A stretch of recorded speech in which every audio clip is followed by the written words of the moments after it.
to y'all with another Love After Lockup review. I totally forgot to do last week's episode, so I'm gonna just kind of do both of them, I guess. Hopefully it don't last too long, so I'm gonna try to like do it fast enough because I need to go get a workout in today. Hopefully the rain ain't too crazy or don't get too crazy because I don't like driving in the rain, so that would totally deter my workout. But that ain't what y'all here for. So I guess we done seeing, which I'm glad because ain't nothing else to really see of them, Asante and Renika, because we saw how they ended on a few episodes ago, and I wonder if they're gonna do like a where are they now type deal, or how they're gonna kind of address his death and however that occurred. Let me get comfortable. I guess I have to put my feet up. Okay, so episode 9, I believe, we see Brittany and Key-Rock. They are talking to Key-Rock's mom about the IVF process and the doctor, and Key-Rock is just like, girl, you only 22. I just got out. Like, we can wait. We don't have to rush and try to have kids right now. And the mama is siding with Brittany. At least go so you can be educated and you know what's going on. So Key-Rock says, all right, I can do that much. I can go to the doctor and ask my questions to him and be educated and know what's going on. Because Brittany's like, we're not a normal couple. We have to, know what our process is and know what we're looking at. He's still like, I ain't trying to be doing all this right now. So they will go have to do a co-IVF cycle. So I've mentioned in the past, Key-Rock is trans. He was born woman. So they want to use Key-Rock's eggs, get a sperm donor, implant them in Brittany so that they can both be a part of this process. And I was watching Brad Loves Judy preview or whatever, and I'm like, oh, okay, that's basically exactly what they did, huh? They used Jessica's eggs, got a sperm donor so that the Brad could deliver the baby and everything like that. So they go to the doctor. The doctor says, sooner than later, but you will need to come off testosterone for about 3 months, and then we're gonna have to do the stimulating hormones for about 3 weeks, and then if everything goes as planned and we do the egg retrieval, if we have enough eggs, then cool, you can get back on your testosterone, but you will get breast and your voice will get lighter and everything like that. So there are consequences, and it's a play with your mind, because it's a play with your mind and a mess with her mind. So I gotta really know that y'all ready for this as a couple, basically. And Key-Rock says something very interesting. He says his endocrinologist thought maybe he was transgender at birth. And he was like, well, I joke and say that maybe some of my twin brother is in me. So Key-Rock was a twin, but his twin brother died in the womb, I think 3 days before Key-Rock was born. So he's thinking that maybe he absorbed some of those hormones and testosterone and things. And they do, I've heard that before, like twins kind of sharing that, absorbing stuff through the womb, not necessarily eating a twin, but something of those nature, being able to get some of whatever's happening over there. So Key-Rock is saying maybe that's what happened with him. And he said he grew up, and I wish they would have showed some pictures just for my selfish reasons. He said that when he grew up, he never felt like a normal little girl, and people made fun of how he looked and everything like that. So that was a very interesting discovery for him to say. So next we see Brittany and Andy, y'all. Brittany talking about, she's still hounding him about the money, how he only gave her $500, he was supposed to give her $1,200, when she's gonna get the other $700. And she's like, I know it makes me look like a gold digger, but that's not the case. Yeah, you're not a gold digger, you a junkie, and you're trying to get some money to get your next fix. That's what it's giving. So Andy comes and he gets so close to her, y'all. It's like, I get both sides, because Andy is ridiculously overbearing, and he just seems like the type of person that you can't shake. Like, he gives like low-key stalker vibes, you know what I mean? Like, he gives that if he was still a policeman, he would use his police status to like corner her in different situations. Like he just does not give me up and up. So he comes, she's sitting on the porch. He comes and sits so close to her that like their hips are touching. And she kind of moves over like, and like I said on the previous episode, I talked about how, well, you can't even get that much out of the ATM at once. You can only get 500 out on the weekends. Okay, well, let's go get that 500. They get in the car and he's pissed. He's mad. He's filming. She's like, are you going to be safe to drive? And he looks like, yeah, I'm safe to drive. And he tells her, well, you might want to slide on that seatbelt, might want to slide on that seatbelt. And I'm like, at first I was like, girl, hush, he's safe to drive. He ain't going to kill y'all both on camera. Then I started thinking about it. I'm like, well, let me not speak too soon. This man is very crazy. I don't put anything past old Andy. So next, he basically taunts her like maybe it is something to that not feeling safe thing. Just real sweet, like I'll kill you and me both. That's what it was giving. So he gets to the ATM, gives her the $500, and she was in her room like talking herself through her mess, like, well, he gave me the money, and well, it's not like I'm a gold digger, and he owed me this money. He said that he was going to give me this money. He said he was going to help me with a better life, and he lied. Just trying to talk herself through the mess that she's pulling. So she's ready to go. She's trying to leave. She goes outside and just stands there, y'all. She's just standing there as if she's waiting on a ride. And she also talks about how, I can't take the car that he got me. It's not in my name. He's still paying on it. He can report that stolen. I can't take the phone either because that's over $500. So if I take that, that's a felony theft charge if he reports it stolen. So she leaves the phone in the car. She don't even take the phone with her, which was dumb. I'm like, you could use the phone to do whatever you need to do and left the phone on the porch once your ride or something got there. It was just real stupid. So Brittany's daughter calls Andy's to find out where her mom is, and she's just like, I can't reach my mom. I guess her phone's dead. Where is she? He's like, oh, she fine. She here. She fine. So, like I said, we don't see Asante and Renika this episode. We don't see Anthony and Sheree this episode. So, Chelsea and Mikey. Y'all, Chelsea and Mikey had a little thug tear coming from my eye, y'all. So, his sister let him borrow some money so that they wanted to go eat. Chelsea's kind of too prideful. She's like, I don't want to, Mikey's taking me out with his sister's money and da-da-da-da. Girl, relax. Chelsea be getting on my nerve. Y'all. And she's worried about him and girls. She's worried about him cheating, and he shows her his loyalty tag. And he's like, I'm loyal. Like, you ain't got to worry about that. So then they talk about sex and if she dates deaf guys.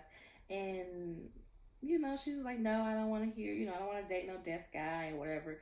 But, we can't have sex. You think I'm easy? No, we're not having sex this quick. And he's like, we've been together 2 years, girl. What you mean easy? And she's just kind of like, nah. They get back to the hotel and she opens up about being sexually assaulted in her past relationship. How he used to, force himself onto her and things of that nature. And Mikey completely understands, y'all. She says she has never had a sober or healthy relationship. So she is so moved that he is understanding and that he truly sees her and that he's not pressuring her. So it was just a really good moment. So at this point, they said her benefits are getting cut off and things of that nature. So she can't afford the hotel. So they're going back to the sister's house. On the way back to the sister's house, this is the part that, y'all, was so cute.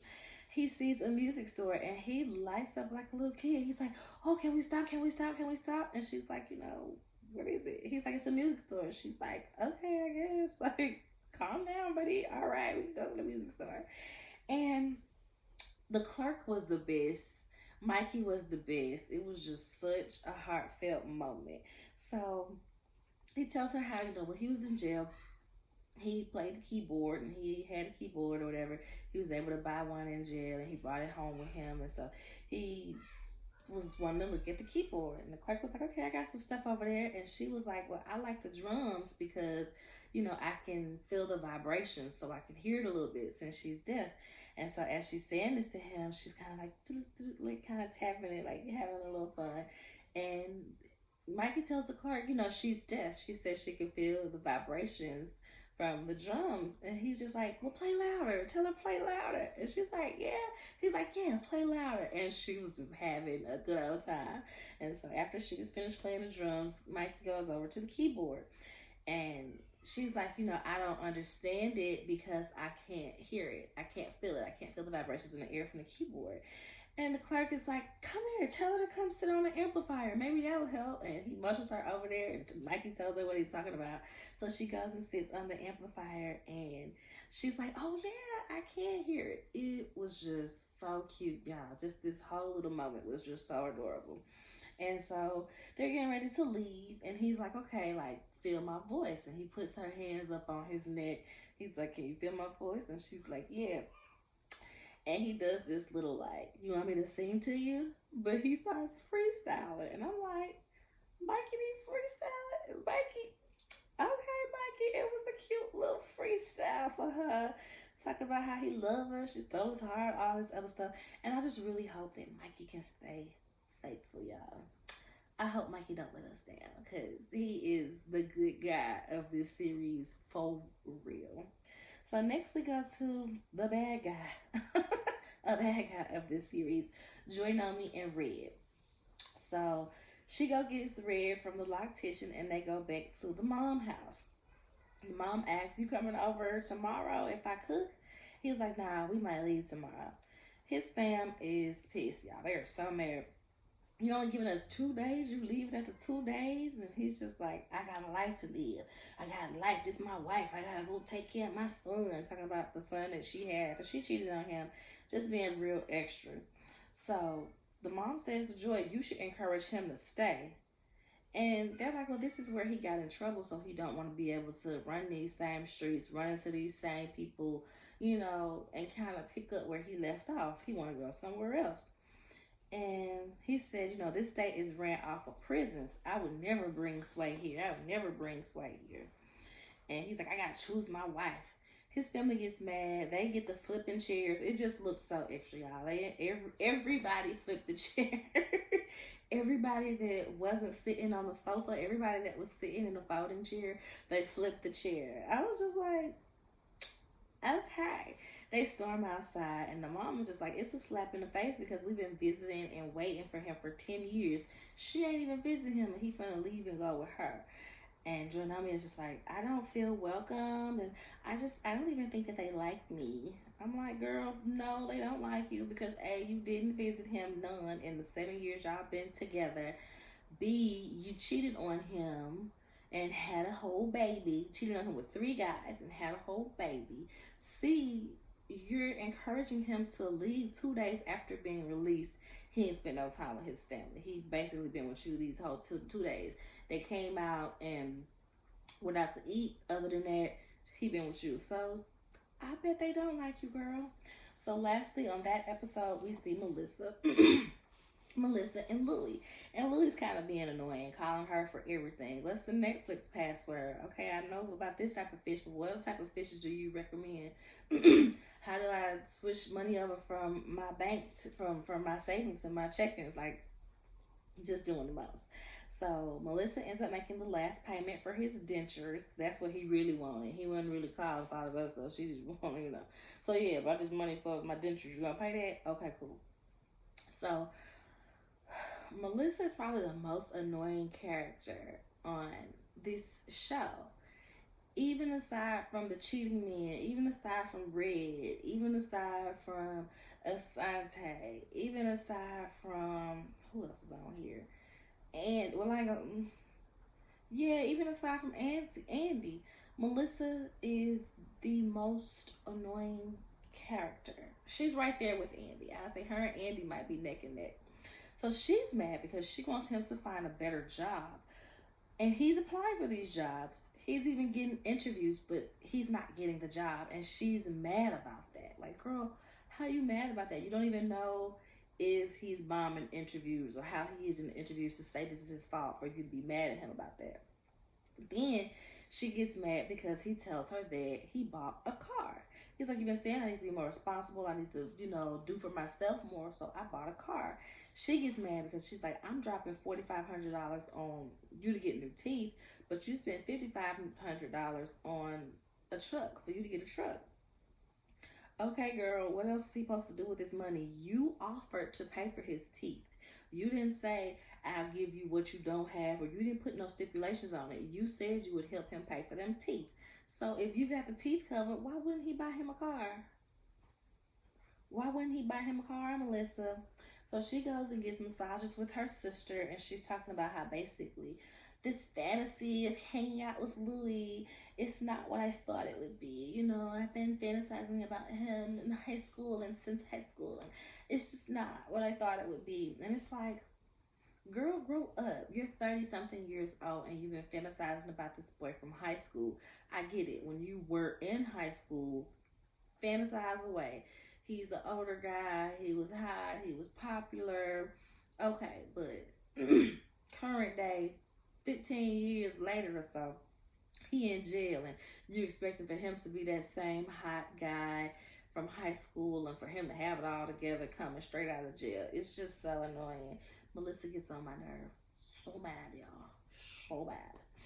So, next episode 10, we see Brittany and Key-Rock. Come start with them.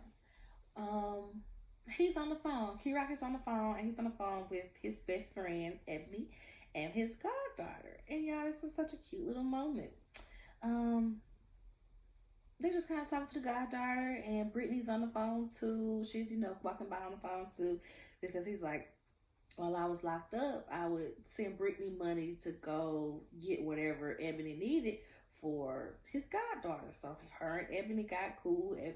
Brittany know the goddaughter and met the baby and everything like that. So she's very much intertwined in this relationship as well. So it was just a real cute moment. And she's just like, see, you seem like you'll be a great dad. Don't you think you'll be a great dad? Da, da, da. And he is just so tired of her talking about kids. And I understand, because she's being so annoying. Like, I get it.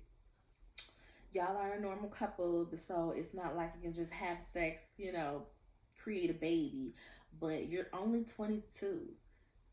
You're only 22. Key-Rock just got out 2 weeks ago. Let that man breathe. Let that man get used to the outside world. He said, I transitioned in there. Give me a chance to transition out here. Like, golly, he is getting so annoyed, and so am I. And he said that after talking to the doctor, he is further away from the idea of having kids. He might not want kids, period. And I'm like, dang, that is definitely a conversation he needs to have with her. But she pressing it so hard that he just don't even want to bring on another argument, it seems like. But I mean, that's definitely a situation and a conversation that they need to have. And she's like, I don't know if I'd be able to sacrifice that for this relationship. Like, basically, like, she couldn't stay in that relationship if Key-Rock says that he does not want to have kids. So it's a very sticky situation for the both of them, and it'll be interesting to see where that goes. And I feel like Key-Rock is just, the way that Brittany is hounding him about kids.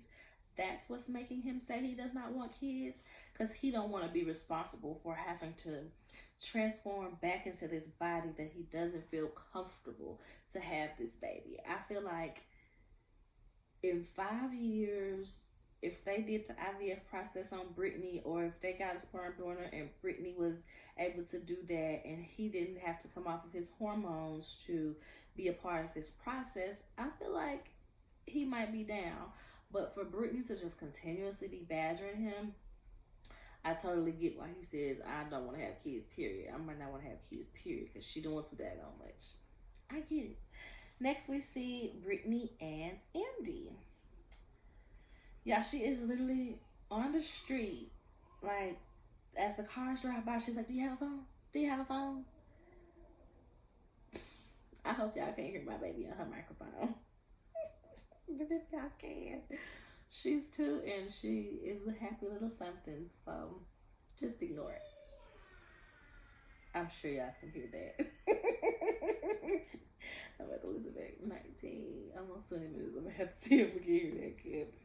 So Brittany is literally on the street, just like trying to flag down cars, asking anybody for a phone that she can use.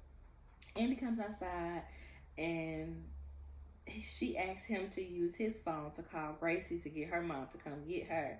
And he's like, "Where's your phone?" She's like, "I left it in the car." He's like, "Why would you leave it in the car?" He's just so bewildered at what is happening because she's being extra weird. And she's basically like, in any other situation, I probably would have used, if this had happened years ago, I would have used, this would have pushed me to use drugs.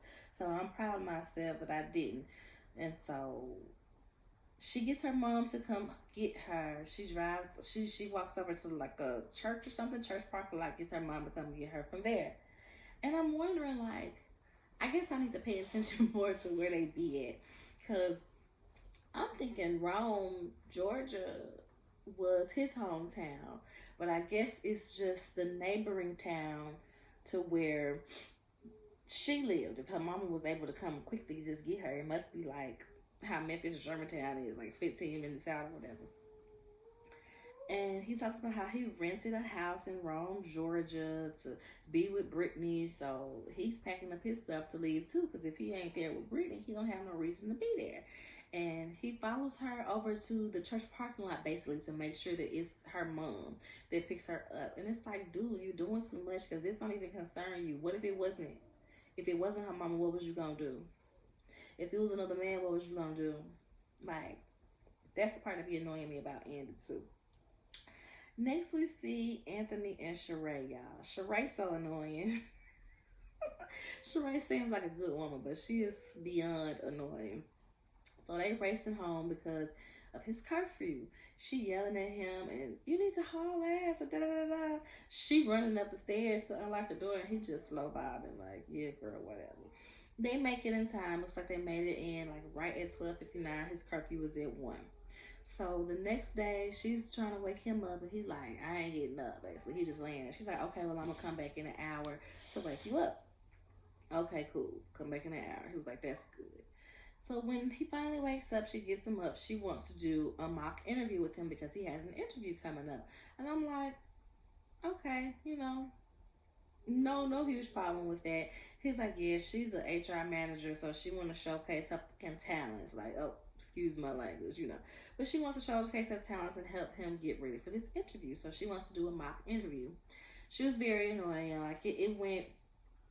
She was giving like solid responses or whatever, but in her Sheree way, she just can be a bit aggy and annoying. So he was kind of getting annoyed by that, and she was getting annoyed that he was getting annoyed because she feels like he's not taking his job interview seriously. But he's like, girl, I've had jobs before you. Like, just because I was locked up don't mean I don't know how to conduct an interview. Like, chill. And I agree with him. Chill. I get that you want to make sure he's ready and put his best foot forward, but you're doing a lot, girl. He's capable of interviewing for a job. Like, relax. Next we see Chelsea and Mikey. Or just Mikey, really, because Chelsea has went back home. Mikey is talking about how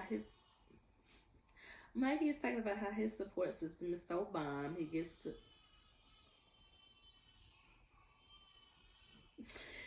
to live with his sister rent-free. He works for the grandfather on their farm, and the farm is in the backyard of the house. Perfect. His friend David comes by to see him, and David was actually locked up with him. He's the one that made sure that David is the one that made sure that they took Mikey to a hospital after he had the stroke. Like, he would not let up. Like, y'all need to call somebody. Why would y'all leave him like this? So shout out to David. Like, you gotta keep a solid A1 day one. So that was really good to see. So Mikey is nervous because he has to meet Chelsea's dad, and he is also mad at her because she says that she's got $5,000 saved up, and he's like, if I'm coming out there to live with you, because she's like, it's my money. Why does it matter how I got it? Like, relax. But he's like, is that money legal? Because I can't come out there to live with you and you out there doing illegal stuff to get this money. Is it a sugar daddy? Because that means you cheating on me. So Mikey's got some concerns, and I could see that because as many concerns as Chelsea is putting on Mikey, he got the right to put those same concerns on her. Like, you've had unsavory things in your past as well, so you being mad at me for questioning you, it's like, girl, you tried it. So he goes to see his daughter, tells his daughter that he's going to be going to see Chelsea for a couple weeks. Hadley says that she is sad mad about this because she like her daddy. She's like, it's like him going back to jail again because I won't be able to see him. And he was like, you don't even know that I'm gone. She was like, I come over your house every weekend. Of course I'm going to know that you're gone. I'm not going to be able to see you for a while. Like, ugh. And he got her some cute little jewelry, y'all. It was so cute. He puts on a little necklace and everything for her. Next I'm going to talk about Melissa and Lou. Let's just go and get them out the way. She became unbearable in this episode. If I was Louie, I would get my teeth done because she paid for it and block her. Like, Melissa wouldn't have to hear nothing else from me. So Melissa's supposed to be coming down for the procedure. He's telling his mom about all of this. And the mom is just kind of like, how can you be with a girl that doesn't like your mom and do this? And I should be the one taking care of you. I'm your mom or whatever. He's like, listen, she paid for me to have this procedure. She's coming down for me to have this procedure. She's going to take care of me. Like, chill out, mom. He gets a call from Melissa. He goes outside to FaceTime her. And she tells him that she can't come because she has a work emergency. But she's in a confessional basically saying that she's mad that he's not taking the steps to move to Jersey. And I'm like, how you going to rush this man moving to Jersey when he still got to get his teeth done down here. This is the dentist that he goes to in case he has a problem, need to follow up. We don't know if the surgery going to go 100% fine. Like, all sorts of crazy stuff. Has he been approved to even travel yet? Like, he is on parole, girl. So this is stuff that he has to get approved. So how do you know that he's not taking these steps? But she's in a confessional and she's mad about that. So she's like, so what are you going to do, basically? Like, oh, if I'm not down there to take you. And he's like, my mom is going to pick me up and take me there and take care of me. And she gets mad that his mama is going to take him to his appointment. Girl, if you done deserted him and you're not coming down there, he might have to get put under anesthesia. He can't drive himself. Like, Melissa is so unbearable. I hate the way she portrays herself. She is so beyond annoying, y'all. So they get to the dentist's office and they have to wait for a while because a pipe burst down the street and they have to have somebody repair it so that they can have water for his procedure. So they gotta wait about 30 minutes. Looks like it was a little bit more than 30 minutes, low-key. Melissa calls and she admits that she lied. She does not have to work and she is still mad about his mom and she's going on. He's like, I'm not finna sit here and argue with you about this. Like, you mad that my mom is taking me to my appointment? Like, you weren't here to take me to my appointment. If you felt the need to be able to drive him back and forth to his appointment and take care of him, why would you think that he wouldn't want his mama to stand in if you're not coming? You want him to drive and take care of himself? It just be dumb stuff, girls. Just dumb stuff. So she basically wants a break. She wants to put the relationship on pause. And she just needs to see what's happening. And she's like upset or whatever, yada, yada, yada. He goes back in and tells the mom what's going on. Mom is happy, of course. Okay, well, you need to find you a good Southern woman and be a house husband and take care of her. He look at her like, what the are you talking about? Why would I be somebody's house husband? Like, he was already annoyed at find you a good Southern woman part. So when she said be a house husband, he was like, he about looked like he wanted to say, girl, get out my face. So this lady, Donna's crazy behind, starts talking to the lady at the front desk. I think she was a dental hygienist. And was like, are you single? And is basically trying to hook Louie up with the front desk girl, with the dental hygienist in the office. And she kind of plays along nicely for the most part. She's like, make her a cup of coffee. And she's like, oh, okay, yeah, you can make me some coffee. He's like, how do you like your coffee? And she's just like, He's like, you don't drink coffee, do you? She's like, well, I'll sip it. I'll sip the coffee for the sake of, this conversation. They go outside, talk for a little bit, and he's like, well, would you like to go out? She's like, well, I'll think about it. He's like, I'll give you my number. And that's how that story ended.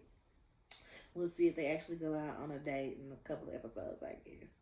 Well, I mean, it should be only a couple of episodes left if Life After Lockup coming out on December 1st. So, lastly, let's talk about Joy, Naomi, and Red, since they were like the moment of the episode. We saved them for last. So, Red is talking to Joy, Naomi, and he's talking about how he received money and pics from girls. And she's like, do you still have them? And he's like, I mean, yeah, I still got the pics. Joy, Naomi breaks down. She's crying. She is so upset that he kept these pictures from other women. And when they get back to the hotel room, y'all, he has a photo book that he has of, like, I guess all the pictures of the women that sent him stuff, all his friends or whatever. And she picks it up and she flips through and she's not in it at all. So she was pissed. She was like, dang, you got a whole photo book and I'm not in it. He's like, girl, whatever. He goes outside. He wants to smoke a cigarette. I'm going outside to smoke. And he goes outside to smoke. And he leaves with the little white girl that he was on the phone with when he was with the loctician, y'all. And he's basically in a confessional like, she needs to give me a hall pass. I'm just getting out of jail. And she slept with 3 dudes. Not 1, not 2, 3. Like, she slept with 3 dudes while she was supposed to be with me. I'm finna go have me some fun, basically. So he like, just pull off. Like, I don't want to sit here. Just pull off. So the girl goes to the gas station. They roll up to the gas station. I don't know if they even got out to get anything or if they was just trying to figure out the next plan. It was just it seemed this part was given a bit staged. Because, like, why y'all pull up at the gas station of all places? Like, what was the plan? So they pull up to the gas station and they sitting there. And Joy ends up getting in her car to drive around to see where Red done went. So she's like, well, maybe he's at this gas station. This is the closest gas station to the hotel. And she pulls up into the gas station. And Red is like, oh, man, it should go right there. Okay, pull off, pull off, pull off. And I'm like, production, is this y'all doing? Did y'all tell her to go, oh, maybe check the gas station? Knowing that that's where they went, it felt like production set them up. It was a scheme set up by Todd to come to us with the bull, for sure. So he has her to pull off. Naomi's looking for him. She's like, okay, I don't see him. I think she continues to drive around the neighborhood to see if she can find him. Meanwhile, back at the ranch, we see Red and the little white girl pulling up to the same hotel that Red is staying at with Joy Naomi. And they walk into the hotel. I'm like, the hell y'all going? I know y'all ain't finna go to the room that Joy Naomi got with Red. But y'all, I ain't gonna lie. I got a feeling they did. Go to that room because who was finna pay for a room for just a couple hours? Not even a couple hours, for like 30 minutes. So it's truly giving he went in that room that Joy Naomi got for him and her and had sex with this other lady. Disgusting. Ridiculous. Disrespectful. So he finally picks up the phone and says, okay, meet me at my mama's house. And we see them coming out the hotel. We see Red and the white girl coming out the hotel. And he's like, hurry up, I gotta get to my mama's house. So when they get to the mama house, he's sitting at, well, when Joy gets to the mama house, he's there already. He's sitting outside. He's just like, all right, let's go. Like, they finna go to New Mexico. And Joy is just like, no, I'm not finna do this with you. She tells him to get all his stuff out the car because she's going home alone. He is like he trying to fight for this relationship for some reason. And he like, girl, stop playing. He trying to unlock the door. She like, get your stuff out the trunk. She finally gets out and just starts putting his stuff outside. Like, I'm not gonna play with you. I'm going by myself. This child is on one. I'm glad I'm at the end, y'all. So she puts his stuff next to the mailbox, next to his mama's mailbox, and it's like, I'm not doing this with you.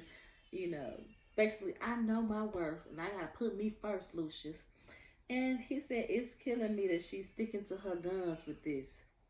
You literally just left to go sleep with somebody else, and you want her to just shrug it off and still take you home with her to try to start this happy family, to, you know, be with her son. It's like, if that's what you was gonna do, Red, and not that I'm trying to help nobody cheat, but if that's what you was gonna do, Red, you should have told her, I'll meet you in New Mexico or something of the sort. Like, you should have let her go and do what she was gonna do what you was gonna do back home, and then met up with her in a week or a month or so. Not leave her in a hotel and ride off with somebody. Just crazy. Just crazy. So that's how this episode ends. I don't think we got too many more because, like I said, Life at the Lockup is coming back. I think I'm gonna review that too, because I see that Cameron and what's her name? I can't think of the name. I feel like it's Eris. Cameron and Eris are back.